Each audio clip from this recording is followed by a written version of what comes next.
Good evening. Welcome to Rose City Politics. It is June 2nd. Our regular panel tonight includes Doug Sartori coming from a local protest, it looks like. How are you, Doug? I'm doing great. Yes, I used this photo from a protest. Actually, this is in New Zealand, partly because of this great, that one of the best protest signs I've seen, but also because I was out walking in my neighborhood today and a small child named Arthur told me that this is the background I should use. And who am I to argue with a small child? There you go. For those who didn't see, the sign does say, "I'm not a NIMBY," which is excellent. We also have Don Merrifield Jr. here tonight coming from his void as usual. Don, how are you? Well, I got to stay in this place. No one knows where I am. It's easier this way, so there's no protest in my backyard. We just keep you locked in the void. It's a good place for you. It's like coast to coast from some undisclosed location in the Mojave Desert. I am John Lidke coming to you live from the middle of the Detroit Tunnel. This is opening up. It's great. New times. If you're listening here and you're a Patreon subscriber, awesome. If you're not, please head to patreon.com/Rose City Politics. We appear in print monthly in BizX Magazine and online at bizxmagazine.com. And please like, follow, and share us on Facebook, Twitter, YouTube, and wherever you get your podcasts. And Rose City Politics broadcasts live on tape thanks to the kind support of LiUNA 625, Building Better Communities. We have 4 really fun topics we're going to try to get to tonight. Up first, we're going to be talking about the continuing saga of Drew Dilkens and the very improbable tunnel bridge vaccine proposal. It continues going. There's always a new part for us to talk about. We're going to move on and then talk about the Sandpoint Beach environmental assessment for relocation. Moving on, there are some neighbors who are a little outraged over a proposed condominium in Walkerville. And then if we have time, we'll get to that 4th topic. But just like last week, I'm not going to announce it because who knows how time goes. So let's just jump in right now. Mayor Dilkens has his new vaccine wait list. CBC Windsor has reported this week that more than 4,600 people have signed up to be on this wait list. Don Merrifield Jr. is one of them. So we're going to get that personal experience from him as to what it was like to type in after having received the Pfizer shot. Could he get his fingers onto the keyboard?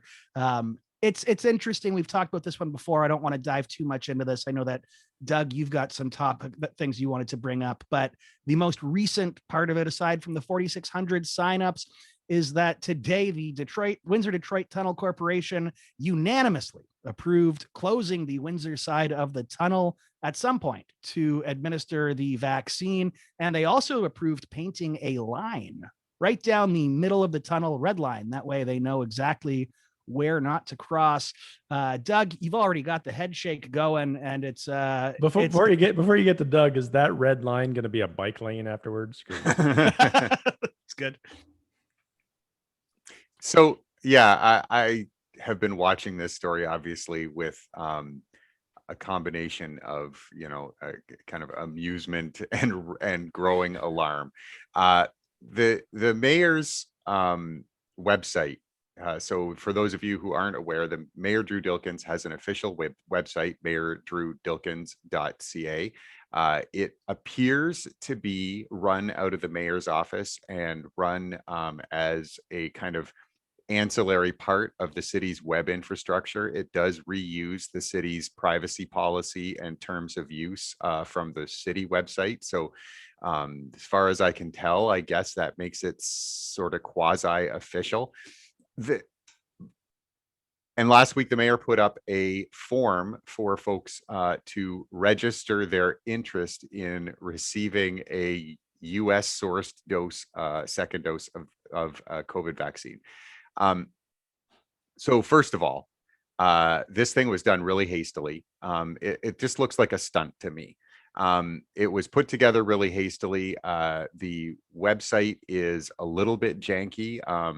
Don't want to get too deep into technical matters, but one of the things that you definitely want to do when you're collecting people's personal information is use encryption.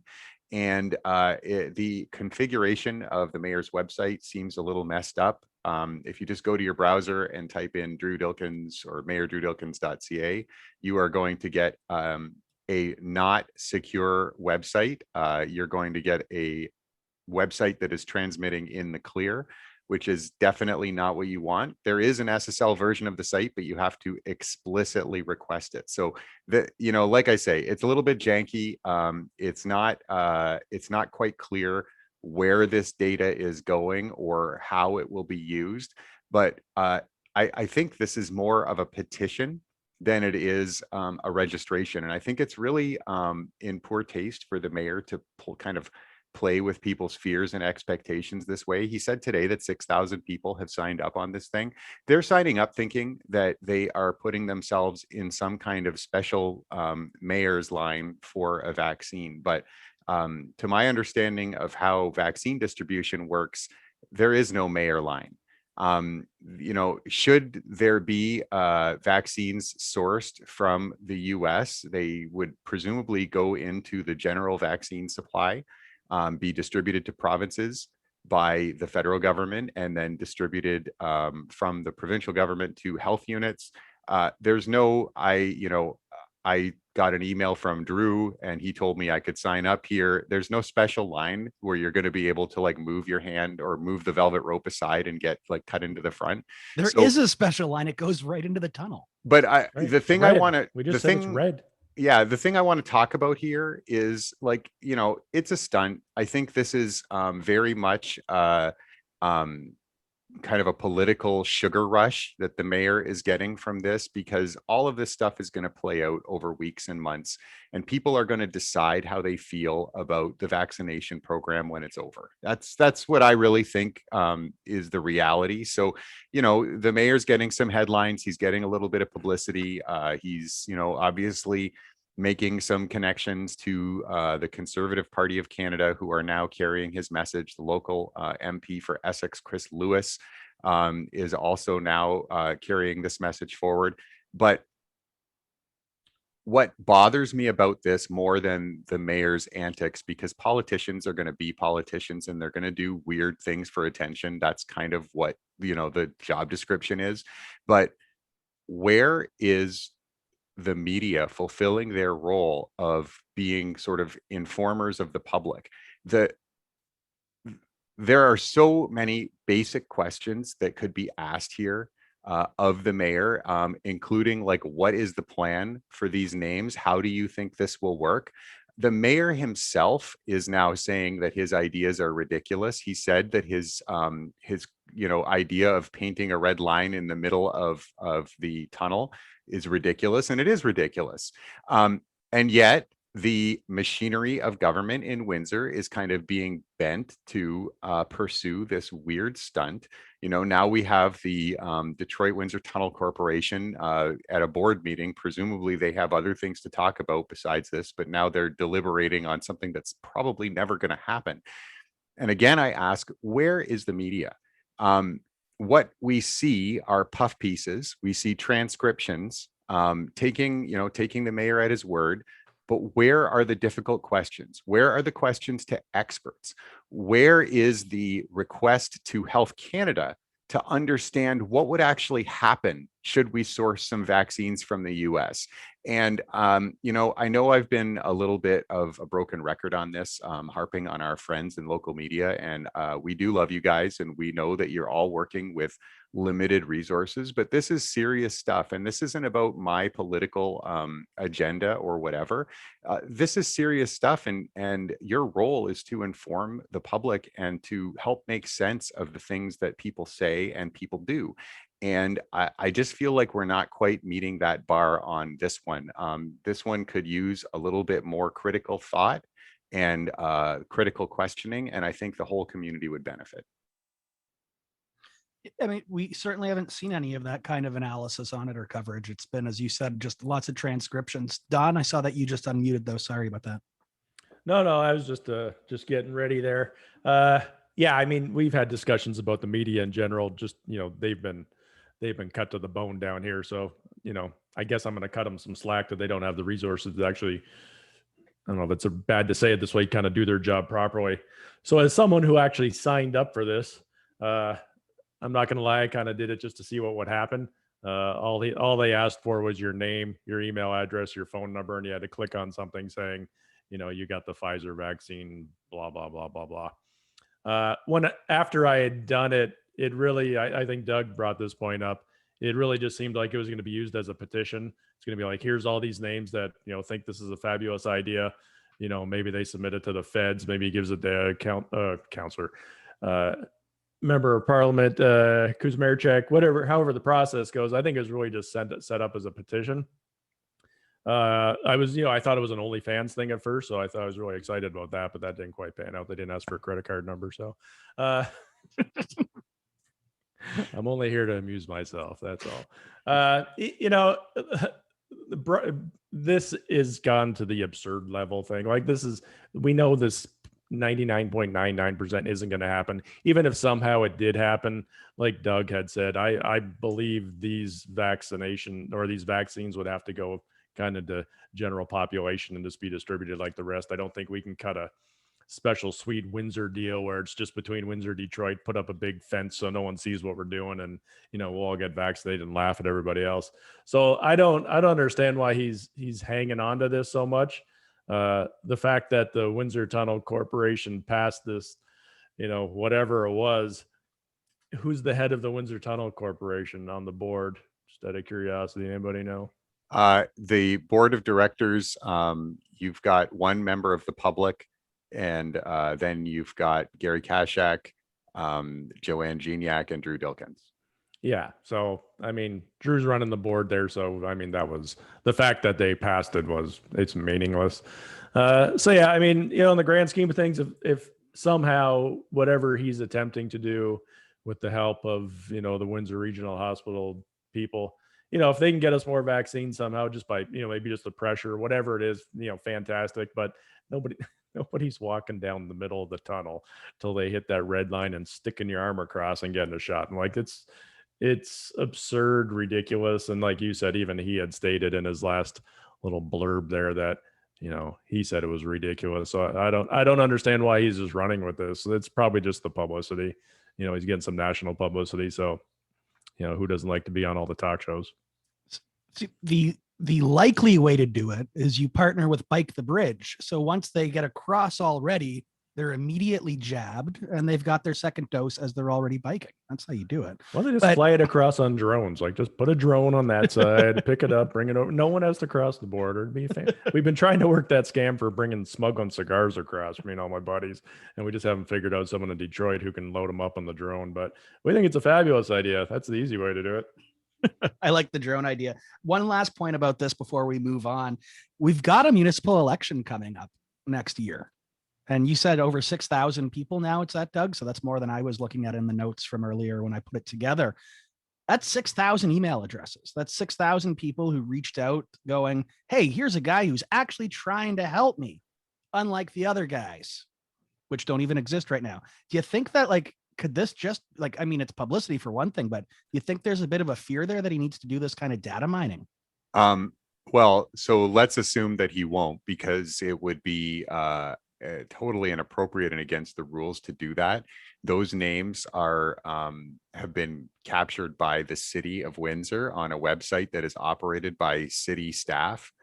Even if they're working in the mayor's office, that, as far as I know, Mayor Dilkens can't get people in the mayor's office to go wash his Tesla either. That is, city property, and it would be totally inappropriate to use city resources for electioneering. So Don, if you get an extra piece of lit, maybe in the shape of a syringe in your mailbox, make sure to let us know. That's right. You just have to lick it. The actual vaccine is part of the paper. It just comes in the mail. Well, but you say, sorry, John, but what you said about, it's not really appropriate to use this for electioneering. We don't have to go back too far. And we discussed this years and years ago before John was on the show, when I believe it was Mayor Francis at the time, right before an election, decided he was going to give all the councillors like $100,000 to spend on their ward months before an election was coming, which was just, gerrymandering of the election, because that was just, let's go buy some votes. Look at all the great stuff I'm doing at the last minute. So I don't think it's above these characters to do that kind of thing. that even Listen, if it Don, is somewhat there there are time-honored ways to use political office for political gain, and then yeah. there are ways that are not allowed. That's the Canadian tradition. Well, Doug, And just because you're old and don't want to change doesn't mean it can't be new ways out there. fair enough. Right now, there's someone sitting in the mayor's office dutifully listening to the podcast going, God damn it, we have to remove Don's name from the mailing list immediately. 100%. Yeah. I'm sure. I guarantee you I will not get any extra literature. If you are the person in the mayor's office whose job it is to listen to RCP, to hate listen to RCP on the mayor's behalf, please reach out to us. We promise we'll keep anything you tell us anonymous, but we'd love to 100%. hear how much you freaking hate listening to us. It's like my police sources. I was talking to my police source the other day and they say, they know it's me, right? I said, God damn it. Well, let's move on to our first big topic of the night. Although, it's going to be kind of the same. This is fun. We just talk about things. There's so much going on that's just nuts. This is one we're going to break it up into a couple different portions here, because this is the kind of story that we've been following now for about a week and a half, 2 weeks, and it's evolved very quickly. So Sandpoint Beach's environmental assessment for relocation. So let's set the scene. We're going to go back about 2.5 weeks. So following the drowning of a 24-year-old man at Sandpoint Beach, a former multi-city council candidate and Ward 7 resident called for emergency repairs, relocation of the beach, and auxiliary Windsor police patrols until lifeguards are staffed once the beach opens. Angelo Marignani, who has run multiple times unsuccessfully for Ward 7 City Council, cited concerns about the strong currents where the Detroit River and Lake St. Clair meet almost immediately beside the beach. The area has a drop-off which allows for freighters to access the Detroit River. Now, I was actually at the beach on Monday, and the fence was in disrepair, and there were people there that were repairing it at the time, just coincidentally. So the story really was city council candidate who lost in the last election got a really big profile out of this story. Front page Windsor Star, did the rounds of all the local media, and there was really no elected leadership or administrative voice to this at all. So I think that's where we want to set this stage right now before trying to catch up to where we're at. And Doug, I want to bring your voice into this just because you've been following the Ward 7. It's been an ongoing saga for a number of years with by-elections and candidates in and out and the evolution of it. Angelo has been a really strong voice, and it was a really weird by-election that we had last time. But what was your take on seeing that press coverage that he was able to muster right at the outset here, and the lack of the elected leadership response to it at the time? So, I have to say that this is not in the campaign period, but for someone who's not elected, that was one of the more effective pieces of activism turning into attention, turning into political capital that I've seen in quite a while. Kudos to Angelo Marignani. He did a really good job with this story. It's an important. Do you think that was on purpose? Do you think he actually did this for political capital and plans of running again? I don't mean to make it sound like that. If you think that you are the person who should be representing people, if you think that you have something to offer the community, well, the only way to get there is by getting elected. And that means you have to play the political game. So I do think that Angelo probably was thinking about politics when he did this. I think he also is obviously very passionate, has spent a lot of time thinking about this issue. So I'm certainly not trying to say that this is like something cynical and shitty. I actually think it's terrific. Like when you are working towards a political goal and you're also advocating on an issue that matters, that's when I think you're really doing good work. And so, for whatever you think about the man and his efforts over the years to get elected, and whatever you think about what's come next, people in Ward 7 owe a debt to Angelo Marignani on this one, because, it got on the agenda because of his work. Yeah, so let's catch people up to where we're at today. So flash forward 2 weeks from then to where we're at now. And yesterday, Mayor Dilkens and Ward 7 Councillor Juan Gill, who beat Mariani by only 136 votes in the most recent by-election, they announced their joint intention to seek council authorization at the next council meeting to advance roughly $230,000 early for an environmental assessment. It's 3 years earlier than originally planned. This would be the first step required to relocate the beach further east. Now, Ward 7 Councillor Gill said in the city release that he's been working on this project for a number of months with the mayor. So I guess there is a question of just coincidence of the timing that it came up when it did. Now, if council approves Councillor Gill's motion, the process could begin later this year with an estimated cost of $5 million. And this is where I wanted to really, I guess, start, the deeper conversation is it really looked like for the mayor and Councillor Gill, I'm not going to say that they're, lying or trying to capitalize on something here, but it seems very convenient, the timing, that not only 2 weeks after this incident occurred, but a week after a whole round of media coverage for Councillor Gill's failed opponent, who just lost by, as I said, not by a lot of votes, 136 votes. That's a drop in the bucket in a normal election outside of a by-election there. It really seemed like a swoop in to try to take credit, try to deflect attention. But what's your take on, on the mayor and Councillor Gill appropriating almost everything that he asked for? As I said, Angelo was asking for the fence to be repaired 2 weeks ago. I was watching it get repaired yesterday, and now I realized it looked like it was getting repaired hastily for the photo op that was the following day with the mayor and Councillor Gill. Doug, I'll bring your voice in again first. So this is the risk of being in opposition, right?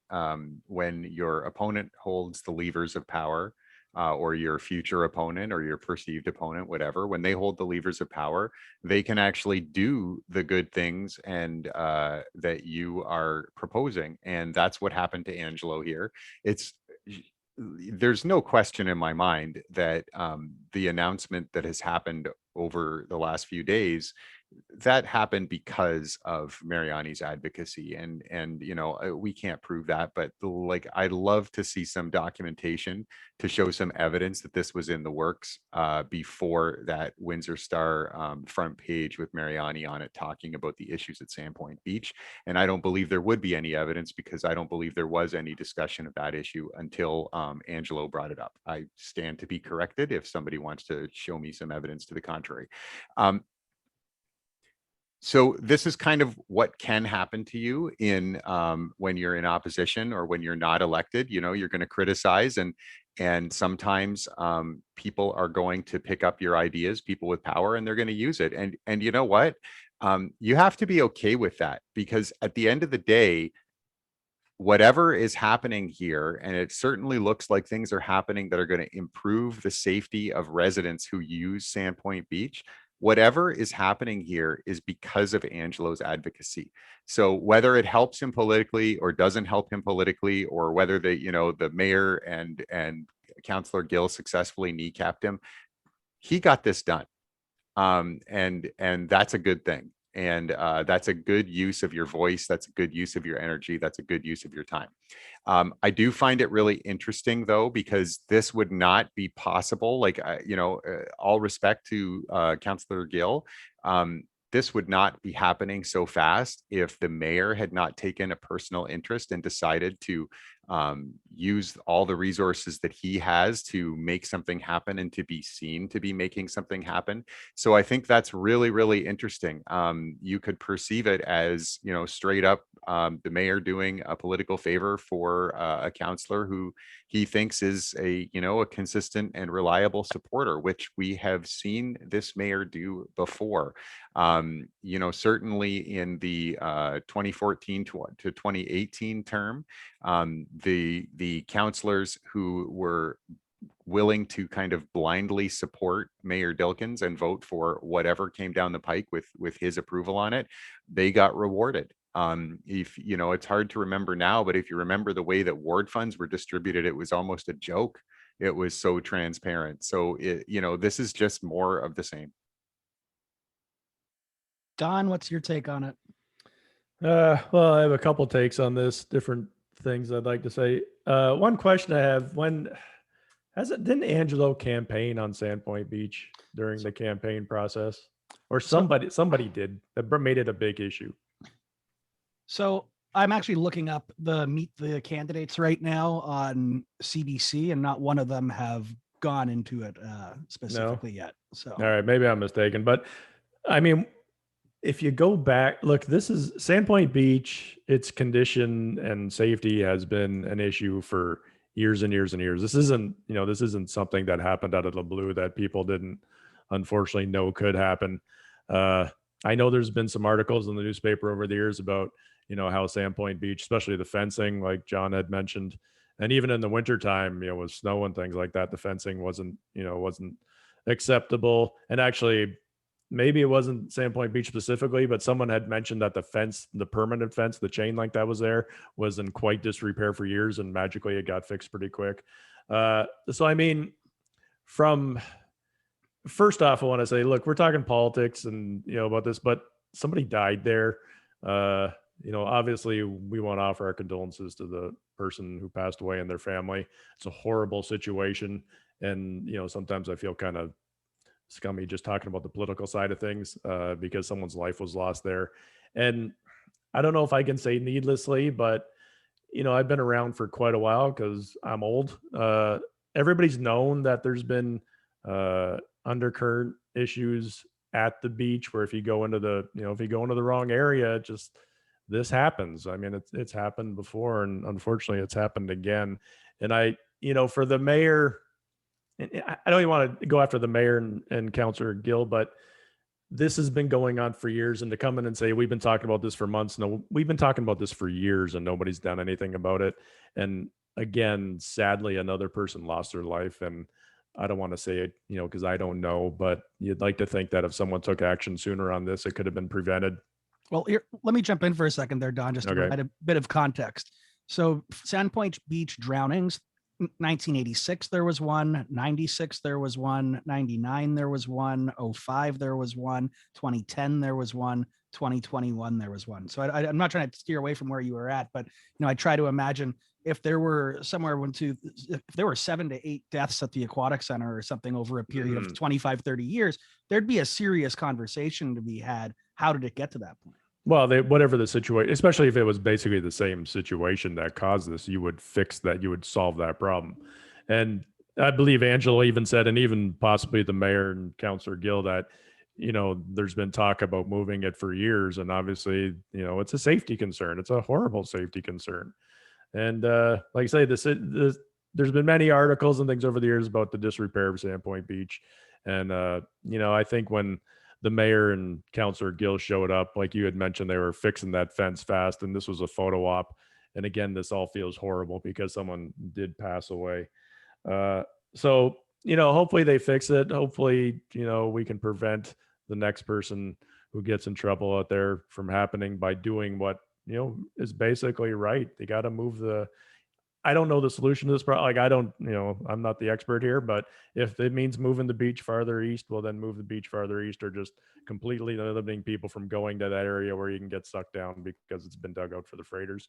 They got to do something. They can't just keep ignoring it. You can't keep talking politics about this because, as we know, people are dying, and it's not, that's more important than anything political we can talk about, or any campaign coming forward, even for Angelo. I think it's it's a shame, and I don't want to say it's neglect by the city, but I'm going to say that because I think it is. Wow, way to make me feel bad, Don. That's all right. You can talk about politics. You're not wrong.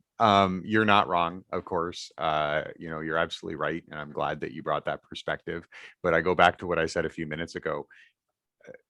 Politicking is how you get things done. and playing politics is what we talk about on this show. And the bottom line is that Sandpoint Beach, it sounds like we are going to see some safety improvements there, and that comes down to a bunch of people playing politics. This is how the sausage gets made, right? Yeah, only way it gets unfortunately, yeah. I done. mean, it's the only it's the only answer to the problem. I mean, and the problem is what it is. But yeah, it's politics runs the world, so this is just another part of it. And hopefully, and like I say, hopefully Angelo coming forward, and I'm glad he got the press he got because it's an important issue. It's been an important issue for a long time. So hopefully, it does finally lead to change because, as John said with the stats, this has been an ongoing problem since the '80s, and I've been around since the '80s. So Well, they haven't fixed you yet, Don. no, there's no political way or will that'll ever happen. It's just, it can't be done. Keep signing those petitions. Maybe good things will happen, buddy. I just keep giving out my credit card number till something good happens. You'd think there'd be a diverse coalition of people in opposition to you, Don. You could 100%. unite even the most unwilling groups. Yeah, when I ran for election, they were called the voters, John. That's good. Is there anything else on this topic that we want to dive into? Doug, I know you had a bit, I believe you still wanted to say. Yeah, I just want to put it in context because you mentioned something that I think is really important, John, and that how quickly the mayor sprang into action and how quickly the mayor and Councillor Gill kind of sprang into action on this. And the reason is that Angelo Mariani is the biggest political threat to Jew and Gill. And there's no question about it. You mentioned that margin of victory. One thing to think about and look at is the campaigns that happened in the by-election. So in the 2020 by-election, I don't have Councillor Gill's financial statements in front of me, but he spent a healthy amount of money. He did a ton of work. And he really worked to earn those votes that he got, the 1,000+ votes that secured him victory. Only 100 and change votes behind was Angelo Mariani, who had to be kicking himself in the wake of that by-election campaign, because looking at his financial statement, he spent just under $3,000 is the total that was spent. But then when you dig into the financial statement, over $2,000 of that was the signs and stakes and stuff that he had from previous campaigns. The new money invested in the campaign amounts to about $570 in 2020. So Angelo did not canvass. If you remember, there was a lot of debate about that, and he chose not to canvass. $550 does not buy you enough literature to cover the ward unless you're doing photocopies on toilet paper. So, he did not fully cover the ward with literature. So I think it's fair, and I'm not trying to be a jerk, but I think it's fair to say that this was not a full bore campaign. And that sucks. It sucks for Angelo. He lost and he had to be kicking himself because, a little bit more effort, a little bit more money, and he could have closed that gap. But that also means he has to be looking ahead to 2022 and thinking that he has a pretty good shot, especially if he thinks, and I think it's a reasonable analysis, that Councillor Gill might have a relatively low ceiling for an incumbent. And I know we talk a lot about incumbency advantage in this city, but I want to bring up two ward races from 2018, one in which the incumbent was unseated and one in which he was not. In Ward 2, Fabio Costante ran an exemplary campaign and narrowly defeated an incumbent, John Elliott, who was tied very closely to the mayor.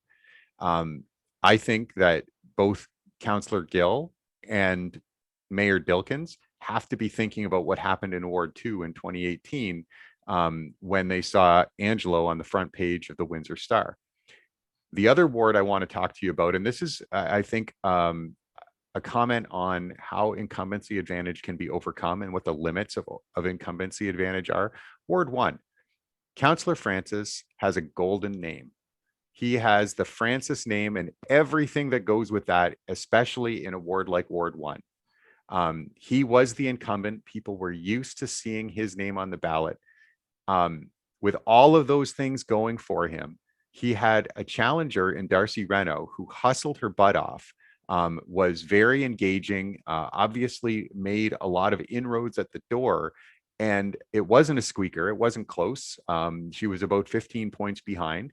But for a challenger to a Francis in Ward 1 to come up with something like 35% of the vote as a first-time candidate, that had to be a little bit chilling for Councillor Francis. And the point and the reason that I wanted to bring up Ward 1 as well as Ward 2 is to say that, you know, the incumbency advantage is something, but it's not everything. And you compare John Elliott, a man who has deep roots in his community, a long history of community service, and a ton of credibility in his ward, he got beat. And ask yourself, does Juan Gill have all those assets? Does he have the golden name? Does he have deep roots in the Ward 7 community? Does he have a deep well of respect among residents that he knows that he can tap into like John Elliott did? And all of those things are the reason why this was a 4-alarm fire for the mayor and Juan Gill. Yeah, especially when when you want a by-election, you don't have the time like, if you ran in a normal election, the standard 4 years or whatever it is. So, I mean, you have to make a name for yourself quick, especially like you say, Juan Gill kind of squeaked in, and I think he was kind of an underdog in all this and was kind of quiet about it as far as, media coverage went. So, he has to make a name for himself really quick. And, Angelo does have a name. He's run many times and he's come close many times. And I would, hazard to say that he may even be a better known entity than the councilors, even at this point in that area. So, yeah, I think I think the 4-alarm fire is probably a good reference, because I think people are seeing this like, holy cow, he got a lot of coverage on this, and good coverage and appropriate coverage, and brought, some very serious issues to the light that nobody talked, like no one from the mayor's office or council was talking about this before until this tragedy happened. And then, Angelo kind of took off with his response. So yeah, I think I think Juan is beatable. And it's not that I don't like Juan. I know him. He's a real estate agent. I've known him for years. He's a good guy. But from a political standpoint, he's beatable. And I think this was a holy crap, we got to do something right now to put this fire out, like you said. Okay, so one more thing before we leave this topic, and apparently, like, I'm singing the praises of Angelo Mariani today, which is a little unusual for me, but this was great work, as I've said before, but also defeated candidates. If you want to run again, look at what Angelo did here, and Angelo should keep up the pressure. Hang on, I'm writing this down. Go ahead. Angelo should keep up the pressure. He should keep digging and keep identifying issues that the city is not paying attention to in his ward. And defeated candidates, folks who may want to run again, even if you don't want to run again, this is what you want to do. You wanted to win a seat on city council in order to make something happen in your community, in order to improve your community. I wish more candidates who weren't successful in their election would conduct themselves like Angelo Mariani does, because we would get a lot more done in this town if our councilors felt the heat a little bit more. Yeah, I mean, even in the last election, we had talked about this a few times. There was, especially like Ward 5, somewhere it's very kind of, very community-based areas, as opposed to like Ward 1, which is kind of spread out. Like Ward 5, Ward 2, there was a lot of people who had said over, during the campaign that, these candidates only show up when an election starts, and then they lose and they go away, and then they expect us to vote for them the next time when they come back. So yeah, I think you're 100% right. If you want to, and even just for, like you say, the good of the whole community, keep on top of things and keep doing that. But especially if you want to run again, you can't just show up a week ahead of the election and say, oh, hey, remember me. So yeah, I think, if Angelo is running again, I think he's doing a smart thing. And, same if Darcy decides to run in Ward 1, and even, there's some other people out there.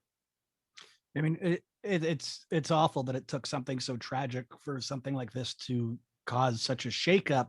But I do wonder if there was a comparable situation where you could see something that would cause such a change so quickly. Because again, we're talking about pulling 230 grand from 3 years in the future to start a process that wasn't even necessarily going to be started for 6 to 10 years in the future. Like this is pulling money from the head. It was already allocated, but this goes against everything that we're supposed to be doing these days in council. So I find that very interesting. Well, that goes to the what a strong perceived challenge Angelo represents to Yep. Gil. My previous advice still applies, but if you got 102 votes in 2018, don't expect the city to pull out all the stops to address your concerns. Yeah. Look, I got 365 votes, Doug. Shut up. I am so glad that I came up with a number under your total, buddy. Thank you very much. But but again, not funny. No, that was funny. But what John said actually wasn't funny, because it's unfortunate that this known problem's been out there at Sandpoint Beach. And again, people have died, and they were thinking we're going to fix this in 6 to 8 years. I mean, that's not even acknowledging the problem, let alone taking it serious. Yeah, exactly. I mean, you look to other priorities in the city and how fast they get done, whether it be trolleys and sweeping away the bylaws that we have to clear the LPAT challenges that have been put in place and where we're going. It's interesting to see what priorities are. Bring up Christmas lights, John. Bring up Christmas lights. Well, I mean, it's a very good point. I mean, $3 million on Christmas lights here, and you're talking about it. That would represent 2/3 of what this costs entirely. And it's not like the city didn't know that there's been deaths repeatedly at our number one only beach, in the city. So, I think it's something that I agree that you, Doug, said, if you're a candidate who was within margin, use this as the case study to apply more pressure. But if you're also a resident and there's something that your counselor isn't picking up on, know that you can go to that second place person, because you can start fires. It looks like there are counselors, and the mayor perceive that they're on the hot seat. And that's interesting. That's a different place than we've been in a long time. I feel like that comment was a personal attack on me, John. They're all personal attacks on you. I thought you so. Just got to dive deeper into them. Within the margin of error, you just call me a loser, John, and get it over with. Okay. Hey, my dad lost in that election as well. So that's right. Yeah, I think your dad and I are very close. Yeah. We weren't last though. There were people worse than us. Yeah. Doug didn't insult my father either, so I mean, we're okay. Yeah. Let's move on though to our final topic of the night. Why isn't your dad on this show instead of you? What the hell's going on? I ask him that every time, and he just won't answer. It's weird. He doesn't like the mic. Screw you, Don. Neighbors are outraged over a condo plan for a former Walkerville church site. They're expressing outrage over a 23-unit, 4-story condo project at Kildare and Devonshire Court, and they're upset with Ward 4 Councillor Chris Holt for supporting it. Demolition of the former St. George's Anglican Church was approved 5 years ago. There were supposed to be 3 upscale homes placed as a replacement, but that plan has changed now with a new owner, a numbered corporation led by local businessman Mike Spinetti. Residents have called the project a monstrosity, a looming disaster, preposterous, and that it has no place in Walkerville. Now, the required zoning change hasn't been submitted yet to the city. The new owner held a virtual town hall with 35 residents attending. Every one of them opposed the project. Some of them offered harsh criticism for Councillor Holt, saying he's siding with developers over constituents, which is, I mean, that's probably not a complaint that Councillor Holt thought he would have levied against him in his tenure as a councillor. Now, he said it would be hypocritical of him to take the side of constituents against development because 3 reasons primarily. Residential intensification has been his number one priority since he was elected 7 years ago. He serves on the Development and Heritage Standing Committee and says that he's voted in favor of similar projects, even though there was opposition in Forest Glade, South Windsor, Riverside, and other neighborhoods. And he believes strongly in using brownfields to build badly needed housing in established areas to lessen the tax burden and increase the use of city services. He had a great quote here in the piece, I thought, that Windsor Star put out. He said, "I've lost the votes of an entire neighborhood, but I've kept my integrity. I'm not going to go against everything I've ever done and oppose a project I firmly believe is good for the city." Now, good for Councillor Holt. It's a shame he's going to lose the next election, though, because of all of those votes. No, I guess, Don, we're going to get to the development side of this. As you said, though, in the show notes, it's the same as every other condo story that we have that comes up right now with, NIMBY attitudes and whatnot. But I want to start off then with that Councillor Holt quote. And I guess the question I want to ask you, to either of you, Doug or Don, have you ever, what's the most recent councillor that you can think of, or mayor, that voted against their own interests in support of their own beliefs? Someone who said, yeah, I'm going to lose votes on this one, but I want to do it. Does anyone come to mind? I mean, this was a new one for me, but I'm still the young one on the panel. If your dad was there, he'd have an answer to that question. Well, I put a comment on Facebook when this whole thread was going on, and as always, I always try to calm things down and not light the fire. We've known for years that Councillor Holt's been in the pocket of big developers, so I don't see how this is surprising to anybody. Poor Chris. He already apologized to him once. You know what? Chris is. If you think about it, this is exactly the kind of stuff he campaigns on. He campaigns on urbanization. More centralized, people living in one area, urban intensification. There's the term I'm looking for. And this is a perfect example of that. So yeah, I don't see how he's doing anything different than what you would expected from when you voted for him. But to your question, I can't really think of anybody unless Doug's got somebody that, kind of chopped his own feet off there. No, I can think of some cases where elected officials have their weird hobby horses that kind of derail the city or cause them damage. But, and I think Councillor Holt is probably being a little bit hyperbolic in his comments. But no, this is something that is pretty darn rare. Yeah, and let's face it, Councillor Holt is, he's the quintessential Walkerville candidate. He lives in the neighborhood. He's very part of that neighborhood, and he's from a real estate standpoint, certain kind of people live in certain areas in this city, and you can see it.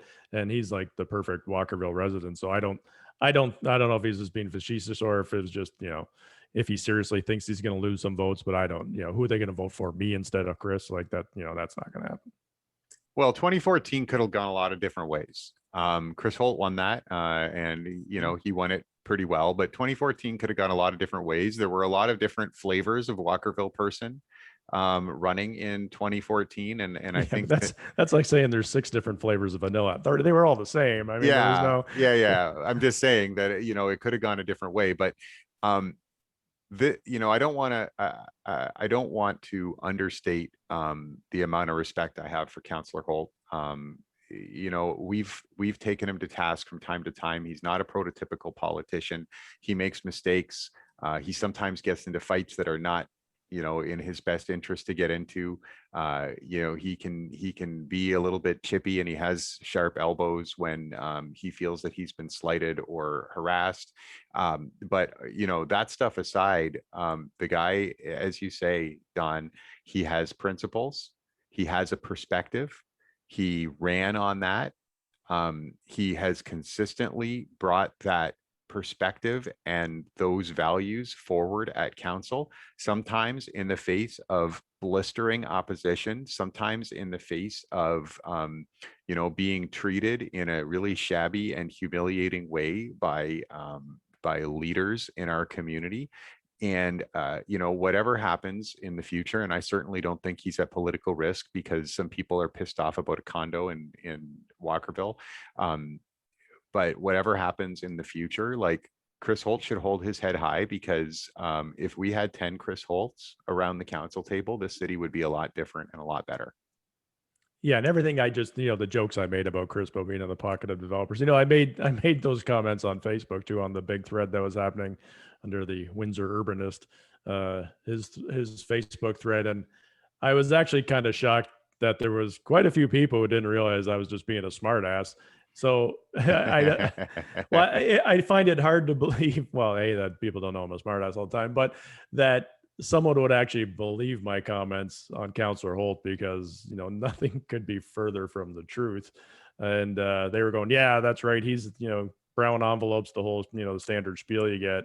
So, I mean, those people aren't voting anyway, because they're not even aware of what kind of politicians are running in that election, or certainly running in that area. So I don't think he has much to worry about on that front. Now, I got renderings of the condo.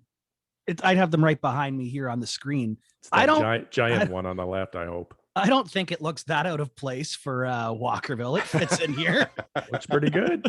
It'll fit right in. It's only a 64-story condo there for anyone looking. Well, if you had read the comments, like on the Windsor Star, like you would think that's what they were building. Like, it's insane. People go, "Oh my God, it doesn't fit in."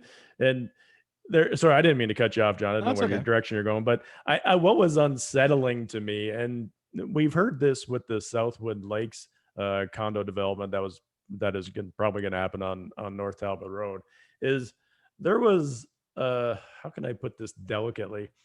There was almost a smugness of, we don't want those kind of people in our neighborhood, people who are going to be renters, or and which is weird, because if you actually go around Walkerville, there's low-rise apartment buildings everywhere. So I don't know what the big deal is. Now, I understand in that specific location where the church was, further south, there's not as many, the apartment buildings down there. It's mostly single family homes. So it's the same, like we said, it's the same NIMBY thing, but it's the condescension of certain neighborhoods. Somebody even said this on the thread, said, well, this is a good idea, but not in a neighborhood like this, put it on the West End. Like, go F yourself, because that is such how can I say this without getting us thrown off the air? Not that we're on the air. No, you just said go F yourself. Well, no, I didn't say the whole word. How is he going to top that? Yeah. But no, honestly, like, who do these people, like, they're, for some reason, this is the whole, we need special streetlights in Southwood Lakes because we're better than everybody else. And that is exactly what these people in Walkerville who are against this basically said. And for an area that's supposed to be so enlightened and so urban friendly, and so to hear these comments just shows you what a bunch of bullshit it is when some of these people go on about, yeah, we want what's best for the city until it happens in my backyard. And then all the riffraff is going to live by me, but we don't want that. And it's a condo project. The things are going to cost $600,000. They're more expensive than the bloody houses, half the bloody houses in Walkerville. So anybody who thinks that, we don't want that kind of people in our neighborhood, go F yourself, like I said earlier. Strong words from Don Merrifield. Yeah. I don't have anything else to say on this topic. I mean, go F yourself is a pretty great place to just leave it. All right. I didn't mean you take it to that level, but it just pisses me off, because this is the same, like you said, it's the same conversation we have with every development. If it's in a poor neighborhood, people complain they lose their sunset view. And if it's in a rich neighborhood, it's like, well, it's not the right area for that kind of development. Go ahead. We'll leave it there. Thanks for that. 7:00 here. We've done a full hour roughly on the show. We're going to go on to our last segment of the night for your consideration. Now, it's only Doug who was able to put one together this week. Don and I were both a little busy. We didn't do the work. I could do one real quick. Don't worry. So go ahead. I'll do one after Doug. Oh, okay. He's just going to tell you to go F yourself. But That's right. We'll get to that in a second. I'm mad as hell and I'm not going to take it anymore. Oh, go ahead. Okay, for your consideration, this is from the CBC piece. Some Catholic schools in Ontario fly rainbow pride flag for first time. I want to call your attention to a paragraph fairly deep in the piece. Several school boards have chosen not to raise the flag. Officials from the Windsor, Essex, and Hamilton Catholic District School Boards both say the Canadian flag represents all Canadians, including LGBTQ communities. Now, I want to borrow a phrase that Don just made famous on this show, but I think I can just leave it implied. If you hate gay people and don't want to represent them, or don't want to see a flag that represents acceptance of gay people, if you don't want that, just fucking say it. Spare me this all flags matter horse shit and just say what you got to say. The fact that the Windsor Essex Catholic District School Board knows that they can't say what they think or what they're feeling about this issue should tell them that they're on the wrong side of it. And further, I would suggest to any of our politically minded listeners, It sounds to me like the Windsor Essex Catholic District School Board could use some new trustees with more contemporary attitudes and a little bit of guts for your consideration. Thank you for that, Doug. I agree wholeheartedly. Don, what do you have up for the night? Well, Doug actually swore and I didn't swear. So apparently Doug's the villain on the show now. Like I said, I got some, but I'm not going to say I prepared anything. It just happened to be sitting on my printer because I printed out the real estate stats for last month. So real estate's hyper political these days. So I'll give you the stats since I'm sitting here. Listings for the month compared to 2020 were up 51%. Now you have to grade that on the COVID curve because they had tanked back in 2020. But what most people are mainly concerned about is average prices. So the average price for May was actually $563,000 this year, as opposed to last year was $393,000. It's a 43% increase. And year to date, and I shouldn't say that. I don't know why the real estate board says year to date. For the last 12 months, the average price is actually up just under 44% from 374 to 538. Your median sale price for you people who know how stats work. Doug's probably all excited to actually know what median is. Your median price was 492.5. So that means most houses are kind of selling in that 492 range. And that's up 40% from last year. But if we look at numbers of sales from 2019, we were pretty consistent with 2019. So 2020 is kind of an outlier. You can't compare things too much to that as far as volumes. But yeah, prices still going way up, although they did settle down from last month. Actually, the average price was higher last month by $20,000. So maybe we're hitting the summer lull. But yeah, prices keep going up. I know that's a big deal for housing affordability for a lot of people. And there are a lot of issues that, governments are going to have to tackle because of, affordability of housing, which brings us back to this condo development in Walkerville. This is the kind of stuff we're going to see a lot more. You're going to need a lot more because condos just aren't going to be as expensive as building single family homes. So yeah, if you don't like these, if you're one of these NIMBY people who don't think that condo dwellers are cool enough to live in your neighborhood, you better get used to it. Go F yourself. Yeah, like Doug said. We got a show title, guys. That's great. Now, I do have one I forgot. I was looking at the wrong show notes here. And it's also, I guess, about flags, like Doug's was. Mine is in response to the town of Amherstburg. There was, of course, 215 Aboriginal children that were found at a Kamloops residential school in British Columbia. The town of Amherstburg shared out a orange square box on Twitter saying that they will be lowering their flags to half mast for 215 hours, 1 hour for each child. I guess my go F yourself would be to the town of Amherstburg. General Amherst, of course, has said some pretty terrible things about Indigenous people, ranging from to inoculate them with smallpox infected blankets to using hunting dogs to try to chase down Indigenous people to have them killed. So you know what? Lowering your flags, that's literally the least that could be done. Town of Amherstburg, lots of great people out in Amherstburg. And then there's, of course, a lot who have publicly said before they think any idea of changing the name is the most terrible thing that could happen to anyone. I guess I question whether they think that what happened to the 215 children is worse than changing the name. So with that, go F yourself. Let me ask you a question, John. Before Amherstburg was Amherstburg, I have to assume it was native land out there. It was called something. Does anyone have an idea what it was called before? Not the specific, no, there were so many different tribes. I could look it up, but I'd want to make sure. Well, it's just, what you said there is interesting. People talking about, we can't change the names to, of these historic towns. Well, we changed all the names from these historic towns from the people who were here before us. So yeah, go F yourself because we did it. So it's no problem changing it back. And, as it is literally the least we could probably do as, citizens of a country that we kind of took over from people we were before, is to, do something as simple as changing names, or at least acknowledging that, hey, you know what, we know we didn't do this a nice way. So yeah, let me ask you a question. I don't want to drag out the show, and especially on this topic. It's a very complicated topic.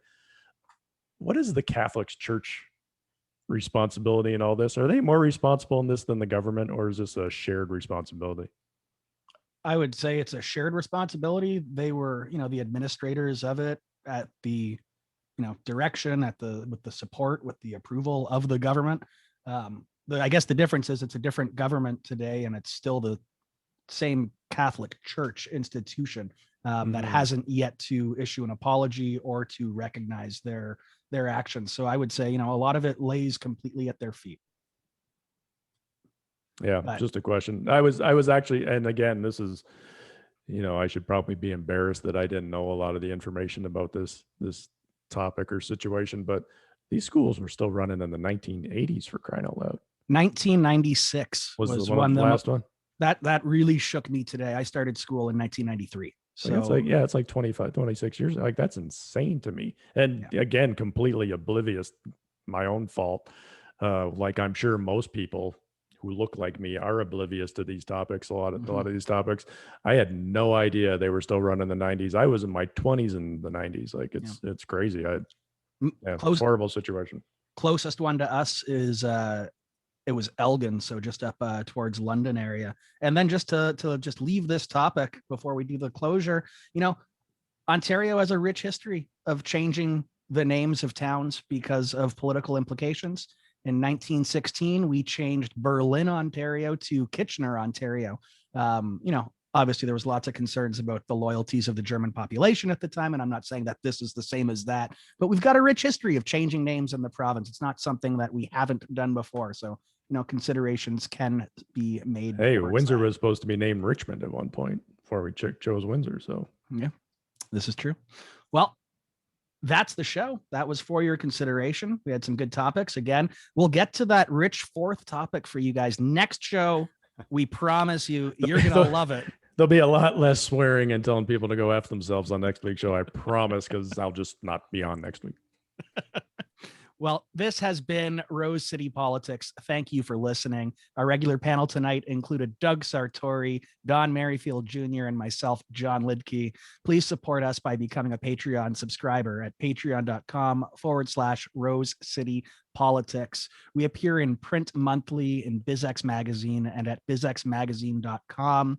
Please like, share, and subscribe to us on Facebook, YouTube, Twitter, and your favorite podcasting apps. And we broadcast live on tape. And as always, we want to say thank you to Leuna 625, building better communities for the kind support. This is Rose City Politics, and we will be back next week.